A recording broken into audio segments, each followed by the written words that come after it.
Hello everyone, welcome back to the channel. In today's video, we are going to learn how you can use Google Chat to create and manage group channels for team communication and collaboration. Whether you are working with a small team, managing a class, or coordinating project, organized communication is essential, and Google Chat provides a simple and effective solution. In this video, I will walk you step by step through how to create group channels in Google Chat, add members, set channel permissions, and organize conversations by topics or projects. So right now we are at the Google Chat feature of the Google.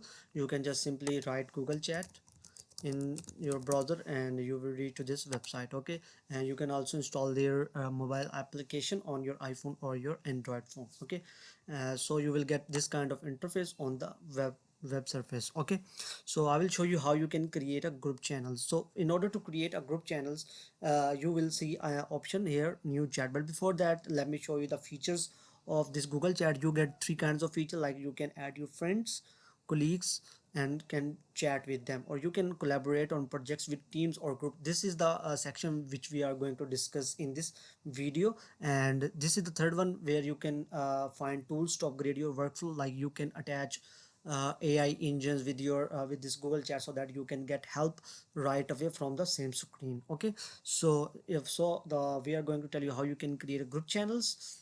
So you can just click on this new chat and you will click on this create a space. Okay, so just write here create a space, name the group name that you want to write. Let's say write it group one. Okay, and click on create. So that's how our group will be created.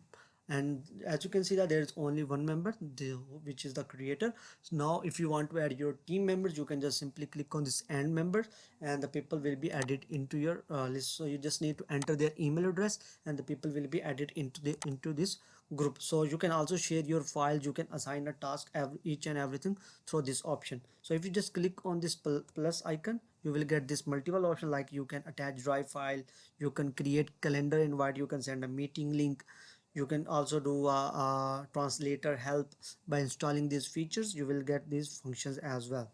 So that's how basically you can use. You can also attach your Google Sheet, you can also create a Google slide or create a Google document within this group chat. Okay, so you can also explore for the new browse for the spaces, like the group. You just click on this browse spaces, and then you can write the name of that space and that will appear it up here. Okay, so the all the groups that you have already joined will also appear in this section. So that's how basically you can use Google Chat so to communicate with your team by creating a group. So I hope you like the video. If you like the video, please make sure to subscribe to our channel. Thanks for watching.